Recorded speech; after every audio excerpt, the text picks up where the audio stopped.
별이 아니 의혹이 5개. 부산시장에 출마한 국민의힘 박형준 후보를 둘러싼 의혹이 점입 가경입니다. 국정원 민간인 사찰에 연루되었다는 혐의, LCT 특혜 분양 의혹, LCT 미술품 싹쓸이 수주, 딸 입시 비리 의혹, 미등기 부동산 소유 의혹까지. 박형준 후보는 이런 의혹들에 우연이라는 표현을 쓰며 해명하고 있습니다. 라밤바라 훔바 야 라밤바라 훔. 시장에도 우연히 출마한 것일까요? 완타치 3K쇼 뉴스 예언해즘. 오늘은 우연이라 하기엔 너무나 심각한 박형준 국민의힘 부산시장 후보 시장에도 될는지 예언해 보겠습니다.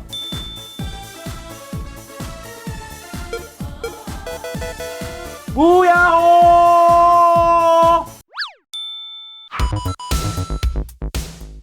오늘은 썰전 아저씨로 굉장히 널리 알려진 지금 의혹이 5개입니다. 민간인 사찰, 청와대에 있을 때 홍보기획관과 정무수석 시절에 국정원의 민간인 사찰을 최종 보고받은 게 아니냐, 기획한 게 아니냐, 이런 의혹이 있고요.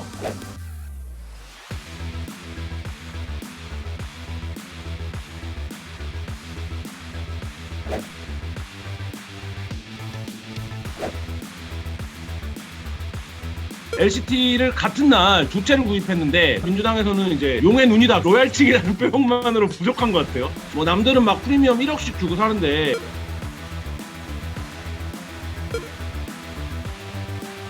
근데 알고 보니까 그 아들 회사가 LCT에 들어간 미술품을 싹쓸이 수주했다. 28억. 또 이제 홍대 전 교수 한 분은 딸이 2000년 이제 홍익대 미대 편입학 시험에서 딸의 실기 점수를 높게 채점해달라 이렇게 청탁을 해왔다.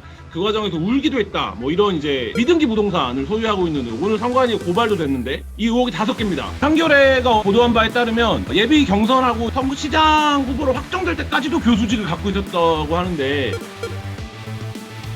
단도직입적으로 묻겠습니다. 이렇게 의혹이 많은데 시장 해도 되는 겁니까? 시장 해도 되냐고요? 누구도 시장을 해서는 안 된다고 봅니다. 제가 부산 사람이면은 당연히 박형준 후보를 안 찍겠죠. 다만 이제 지금 민주당이 제기한 그런 의혹들이 결정적 한 방을 품고 있는 거냐? 그런 건 아니잖아요. 예를 들면은 딸과 아들한테 LCT 아파트를 분양한 사람이 결국은 이영복 회장의 관리 물량에서 가져온 그걸 분양한 거 아니냐? 이렇게 주장할 수 있고, 아들이 수주한 것이라기보다는 아들이 이사로 이미 회사가 이제 수주한 것인데 그걸 수주한 것은 그러면은 그건 일종의 이 대가 아니냐? 주장은 여러 가지로 할 수 있는데 그러한 결정적인 근거나 증거들이 지금 제시된 거는 또 아니에요. 부산 유권자들이 볼 때는 그렇다고 믿으면 그런 거고 아니라고 하면은 아닌 그런 이슈처럼 지금 비춰져서 이 의혹이 있으면 당연히 시장을 하면 안 되는 사람이다라고 생각을 하지만 그렇게 따지면 기성 정치권에 하면 안 되는 사람 굉장히 많겠죠. 또 결론은 시장은 누구도 하지 마라. 내가 해야 되겠다. 이런 겁니다. 김수인 평론가님 어떻게 보십니까? 박근혜 전 대통령하고 문재인 대통령이 양쪽이 다 했던 말이 있습니다. 뭐냐면 의혹만으로였거든요. 의혹만으로 어떻게 할 수 있겠냐 이런 말을 했었는데 부산 유권자들의 심정이 그럴 것 같아요. 확실하게 증명된 것이 좀 없어 보이기도 하고 한편으로는 민주당이 새삼 저러는 것 같아서 괘씸한 유권자들도 많을 것 같아요. 그래서 참 이게 선거 때 의혹이 불거져서 선거 이전에 입증되기가 대단히 어렵거든요. 과거에 이명박 전 대통령이 뭐라고 했습니까? 한 방에 간다 했는데 언제 한 방에 갔습니까? 이렇게 자신만만하게 선거를 치르셨습니다. 사실 네거티브가 선거에 영향을 끼친 적이 별로 없었어요. 굉장히 치열한 선거에서는 네거티브 믿을 사람은 믿고 안 믿을 사람은 안 믿고 이렇게 정리가 되는 것이죠. 제가 볼 때는 건물 자체는 큰 문제는 아닌 것 같아요. 그다음에 용도가 뭔지도 이제 알려져 있으니까 이게 누령 건물이거나 그런 건 아닌데 문제는 이제 재산신고에서 누락된 거죠. 후보 등록할 때 그거는 정정을 했다고는 하지만 그거는 어떤 제도상의 어떤 위법을 저지른 거다라는 얘기는 또 될 수가 있으니까 그 부분이 어떻게 될 건지는 지켜봐야 되겠는데 위험한 혐의는 어떤 거라고 보여요? 이 5개 중에 가장 큰 거는 국정원 사찰 의혹인 것 같아요. 제가 볼 때도 사찰이죠, 사찰. 다른 걸 떠나서 그거는 피해자들이 되게 많고 박형준이 그걸 알았든 몰랐든 했었다는 거는 굉장히 뚜렷하게 입증이 되고 있는 거잖아요. 근데 박형준 후보가 자기가 몰랐다라고 끝낼 게 아니라 거기에 대해서는 전 정부의 일원으로서 사과를 하고 뉘우치는 과정에서 내가 새로운 정치를 하겠다 이 정도의 얘기는 해줘야 되는 건데 계속해서 그냥 쳐내기만 하니까 이것은 후보로서는 좀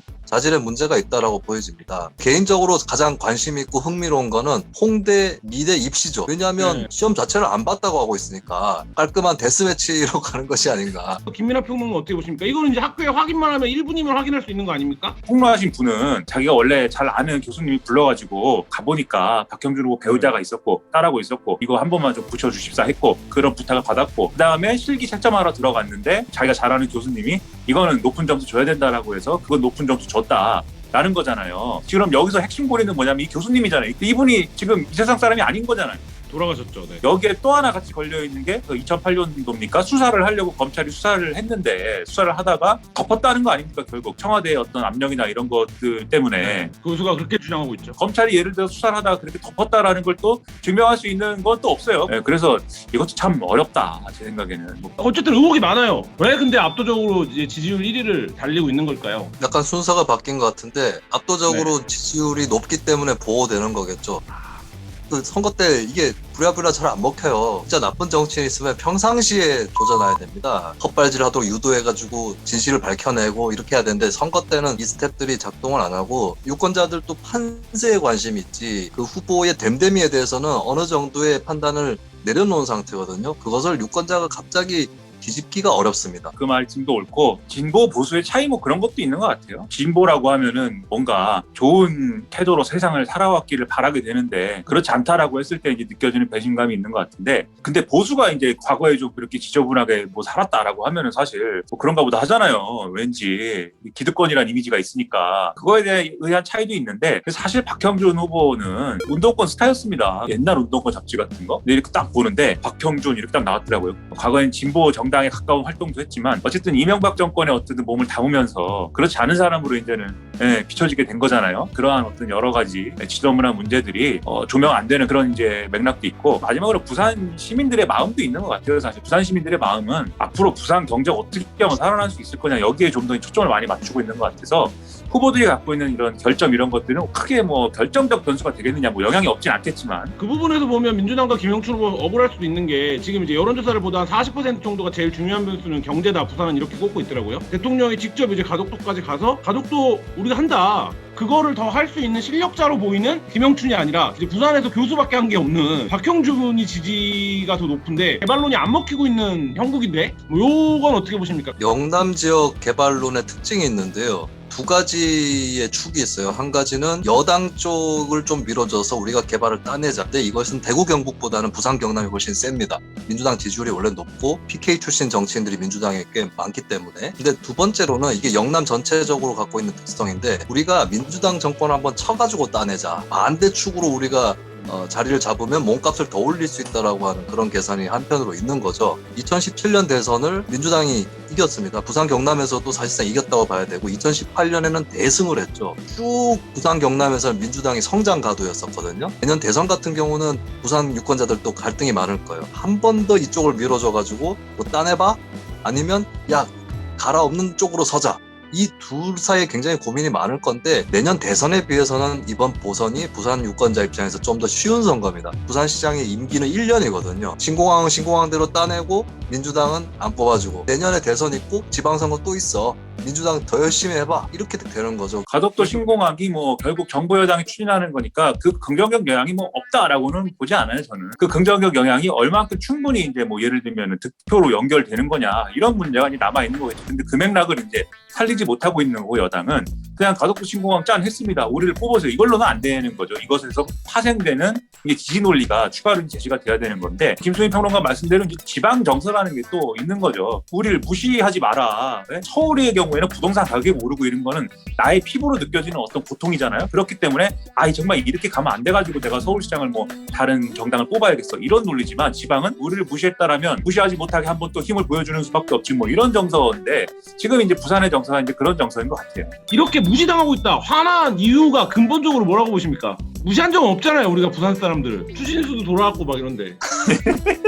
그냥 말로 신경 써주는 게 아니라 실질적인 걸로 이제 뭔가 도움이 되지 않으면 사실 무시당했다 이렇게 생각들을 많이 하는 것 같고 부산의 경우에는 잘 나갔다는 게 있지 않습니까? 여러 가지 산업 기반이나 이런 것도 갖춰진 도시였는데 최근에 그러한 호황기에서 벗어난 상황이란 말이죠. 좀 불황이 이제 지역적으로 있는 것이고 그리고 여기에 더해서 최저임금 인상할 때 부산 경제가 굉장히 어렵다라는 그런 르포나 이런 것들 언론에서 많이 보도되고 뭐 이런 것도 있었거든요. 그러니까 지속적으로 계속 중앙정부가 어떤 정책을 하는 거에 대해서 그것에 의한 피해 부산만 보는 건 아닐지라도 그러한 피해가 실제로 있다고 생각하니까 그게 이제 우리를 무시한다 이런 얘기로 이제 결국은 되는 거죠. 일반적인 정책의 효과도 사실은 지방의 입장에서는 무시당한다라는 기분이 드는 거라면 그것을 불식시킬 수 있는 것은 결국은 뭘 해주는 것밖에 없는데 이번에 그래서 여당이 가덕도 신공항을 해준다는 거를 들고 나온 거 아니겠습니까? 결론적으로는 그게 이제 어떤 여당의 지지 논리로는 이어지지 않고 있는 거니까 한계가 있는 거죠. 김영춘이라고 하는 굉장히 민주당에서 공을 들였던 PK 주자인데 관심법을 쓰자면 김영춘 후보는 내년을 내다보고 있을 거다라고 봐요. 그러니까 이번 선거 운동이 내년 선거 운동까지도 하는 거거든요. 어떻게 보면 되게 좋은 기회일 수 있습니다. 진짜 관심은 내년 대선에 있을 겁니다. 왜냐하면 대선 직후에 치러지는 지방선거는 여당이 압도적으로 유리할 수밖에 없는 거거든요. 요즘에 부산에서 민주당에 대한 인심이 많이 나빠졌다라고 얘기는 하고 있지만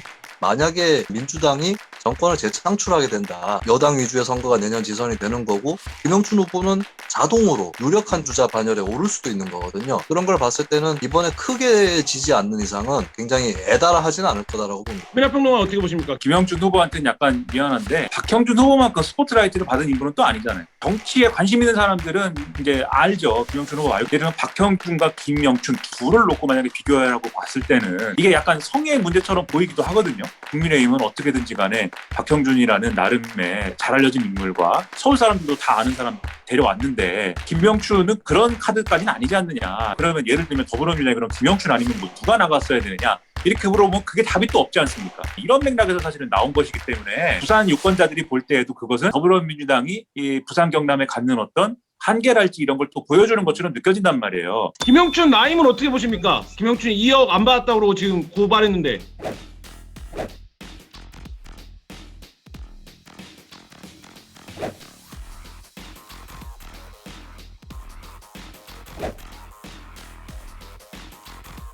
저는 정관계 의혹 자체는 있었을 거라고 보여지는데 그게 누군지는 불확실한 것 같고 이제 김영춘 후보가 그동안 소환 조사를 안 했던 거? 이거는 좀 거슬리는 부분인데 그걸 좀 빨리 치워줬으면 더 좋았겠다는 생각이 들어요.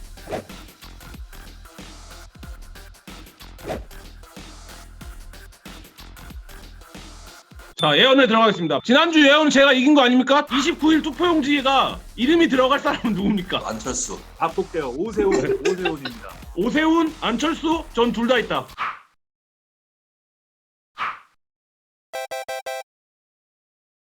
투표용지 2명 다 들어가는 건 맞잖아요. 아니죠. 사퇴했음이라고 적혀 있는 건데 제가 이 얘기 할 줄 알고 준비를 해왔어요. 만약에 한겨레 정리해고 명단에 김한 기자가 적혀 있었어요. 근데 경영진에서 야 김한은 거기서 빼라 해가지고 옆에다가 빨간색으로 김한 제외된다고 찍었어요. 정리해고 명단에 김한은 들어있는 겁니까? 안 들어있는 겁니까? 이름은 들어간 거죠. 이름은. 자폭입니까? 제가 예언한 거 정확하게 제가 맞춘 겁니다. 네, 이거 여러분들이 댓글로 달아주시고요. 4월 8일 예. 부산시장 박형준입니까? 김영춘이 됩니다. 반대로 하겠습니다. 박형준이 된다. 근데 저는 박형준이 되고 나서는 장담 못한다고 봅니다. 만약에 의혹이 사실로 밝혀지면은 박형준의 당선이 국민의힘에게 독이 되는. 오늘 예언이 좀 싱거우니까 하나 더 하죠. 한일전 누가 이깁니까? 무조건 한국의 승리죠. 오피스 코리아죠. 몇 대 몇? 1대 0으로. 김수현 평론가님은? 0대 0이요. 저는 일본이 한일전을- 3대 0으로 이긴다고 네. 봅니다. 친일파 아닙니까? 친일파. 다음 주에 뵙겠습니다.